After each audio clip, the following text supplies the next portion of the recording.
Hi, I'm Kirby Allison. In today's video, we're going to do something a little bit different. Instead of answering your questions that you ask on the YouTube channel, I thought it would be fun to dip into our customer service questions and actually answer some questions in greater depth that were submitted to us by actual customers.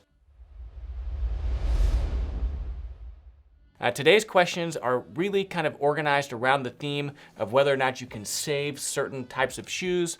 You know, people that are looking to either refinish a pair of shoes that maybe they bought used, or whether or not they can save a pair of shoes that they've grown to love, but really need to be refinished or resold. Our first question today is actually coming from us all the way from Turkey. This is from a customer named Abdullah, and he says, "Hi Kirby, I'm a big fan of your work, and I can say that you are the reason I'm interested in the world of classic shoes and adore the craftsmanship involved. However, I'm living in Turkey, where it is very hard to come across a pair of shoes of the highest standards. Blake stitches are very rare, and Goodyears are almost non-existent, and even if found, they are usually very expensive. But sometimes I come across some used shoes on the internet from respectable brands, and recently I came across a pair of burgundy John Lobbs shoes for 1,200 Turkish liras, about $175, which is half the local minimum wage. They seem to be quite worn out, but have developed some patina. My question is, I wonder if these shoes are worth their price or not, and what your thoughts are on them. Should I look for better options?" Now, there's two approaches to value creation. One of them is figure out what you want and then try to spend as little money as possible. Or the second, which is the way I approach it, which is figure out or determine what your budget is and then try to find the highest quality product possible for the money you have to spend. So you say, I've got $175 to spend on a pair of shoes. I could go to the local department store, or I'm gonna scour eBay or some thrift shops until I find just the right pair. And it sounds like these John Lobbs really are the jackpot. Now, a few things that you want to look for in a really high quality pair of shoes that can easily be recovered. One, you want to look at the overall quality of the shoe itself. Crockett & Jones, Gaziano & Girling, Edward Green, Allen Edmonds. These are all brands that you know that you can trust, and that underlying that brand is a certain commitment to quality and craftsmanship, that the shoes have integrity. And a beautiful pair of shoes made from open grain leather that are Goodyear welted or even Blake stitched can be easily resold and repaired to give that shoe extra longevity and to extend its lifetime. Now, if it looks scuffed, if it's got some small scratches on it, if the uppers don't look brand new, this can easily be fixed with shoe polish. And I would suggest for you to take a look at our eBay challenge video. In this video, we buy a pair of shoes off eBay for $50 that look terrible. You'd never want to wear them, but then we polish them, we give it a new pair of shoelaces, and the shoes are really completely transformed. And so the point remains that with a little bit of work, with a little bit of polish, with new shoelaces, these things can go such a long way to totally revitalizing and totally changing what a pair of shoes looks like. Now, if you have an opportunity to actually see the shoes before you buy them, one of the things that's always a good idea to check is to turn the shoes over and actually press on the center of the outsole. You want this to feel firm. If it's spongy, if it indents really easily, that means that the outsole is almost completely worn through. Now, of course, that's not a problem on a Goodyear welted pair of shoes, but it does mean that soon after you purchase these shoes that you'll probably end up needing to resole them. Now, in different areas of the world, this can be very easily done. If you're here in the United States, you can send them to our certified restoration service, where we'll completely re-sole those shoes with J.R. Windenbach oak bark tanned leather outsoles. We'll match the stitching. We'll actually improve the quality of the shoe. But if you're in a place like Turkey, you might be a little bit harder pressed to find someone that can resole.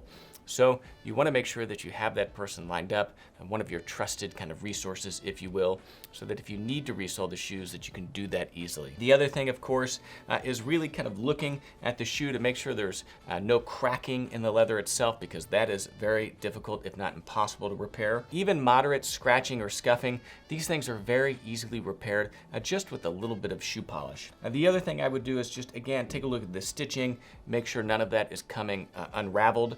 Now, this can be fixed by a skilled cobbler, but you need access to a skilled cobbler.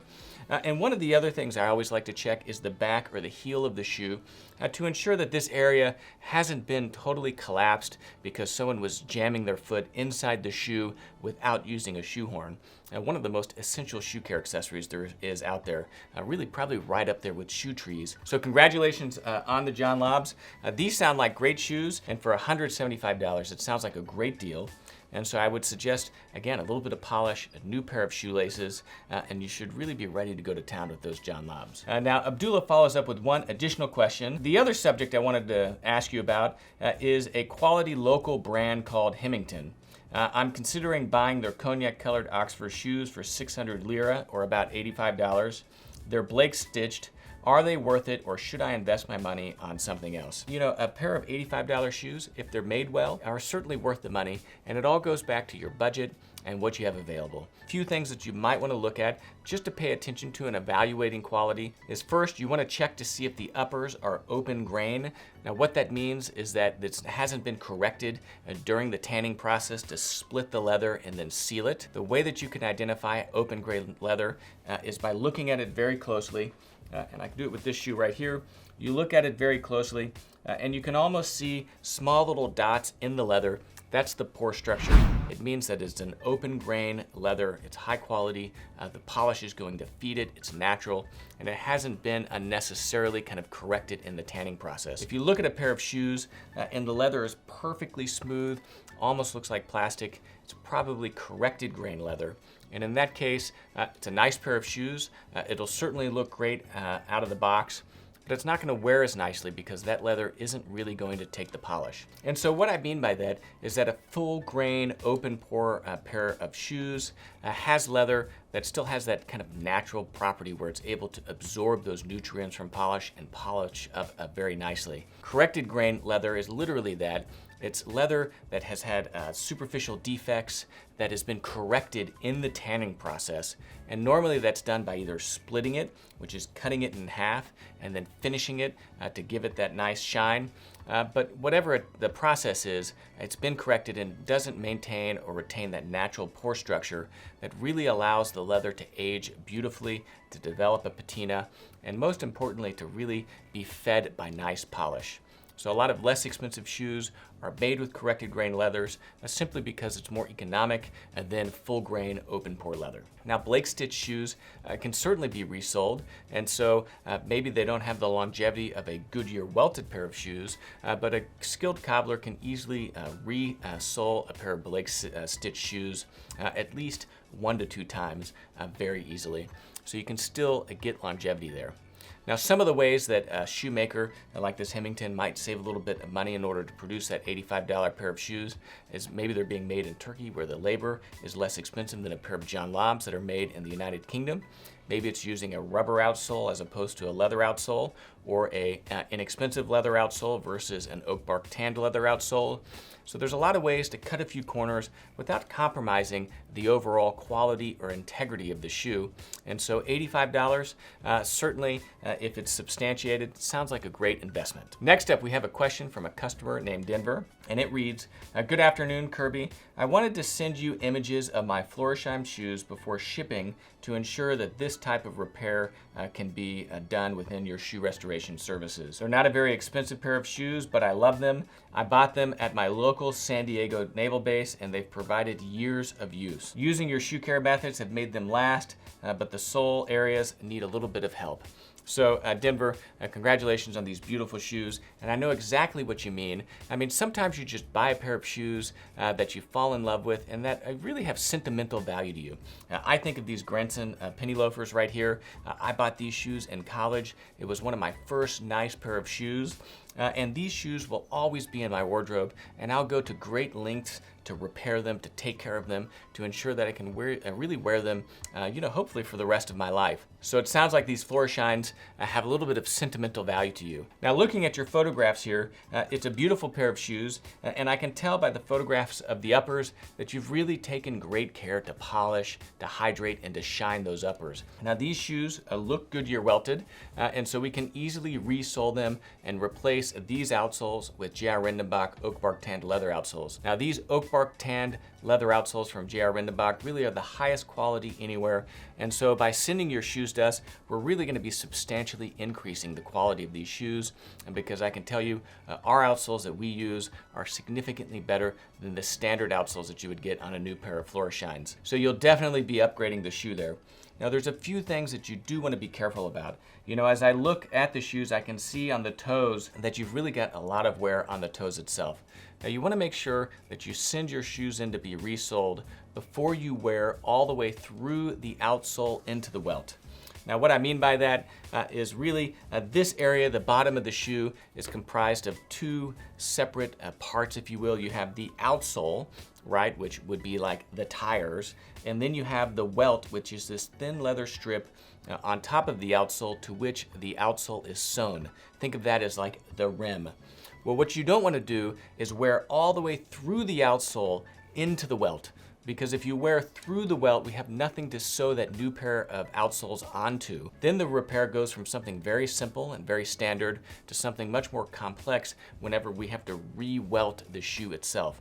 Not only is it more complex, but it's also more expensive. So you're much better served by making sure that you send your shoes in to be resoled sooner than later, because at a certain point it is possible to wear all the way through the outsole in certain areas into the welt and really damage the shoes permanently in such a way that they can't be repaired. You might be a great candidate for a pair of toe plates on your shoes. Now, toe plates are a small little metal plate that is placed at the tip of the shoe, and what that does is help provide additional durability to that area of the shoe that in many cases is prone to accelerated wear, but it'll significantly extend the amount of time before you have to send them back to be resoled. These look like great shoes. Send them to us. We'd love to take care of them, and I can't wait to see what you think whenever you get them back. Our last question today is from David, and he says, I love your products and your videos. Thank you for watching. And I was wondering if you could do a video or have any advice on polishing two-toned shoes. I have a pair of brown and white brogue shoes or Spectators and would love one of your expert tutorials. Thank you, David. We actually just published a video where we went into detail on how to shine a pair of shoes like this, and you probably won't be surprised. This video was our top 5 most difficult shoes to shine video. Let's be honest, two-toned shoes are difficult to shine and even make veteran shoe shiners nervous because, of course, you don't want to get any polish on the white areas of the shoe. So in our video, we go through in depth really how to do that. I'll repeat that in this video for you. So in shining a pair of shoes like this, you really only want to use a cotton chamois. I recommend staying away from using a horsehair brush at all because it's more difficult to prevent any type of bleeding of that polish onto those white areas of the shoe. You just have less control. Now we actually have a brand new high shine chamois I wanted to show you today. These are our cotton chamois. We sell them in a set of 3. And basically we went and sourced out the highest quality interlocking cotton fabric that allows you to very easily twist this around your fingers. And this gives you maximum control. And then what you're gonna do is you're gonna take your polish and really just apply it with your fingers. Allow it to dry, a little bit of water, buff it off, and again, you're gonna get maximum control with using only your chamois. Now, if you get a little bit of color transfer or if the white leather gets a little bit dirty, it's bound to happen. You should never let that be a reason you don't wear those shoes out. You can be easily fixed, maybe with a little bit of a Renomat, but we also just added a white cream polish to the website specifically for shoes like this.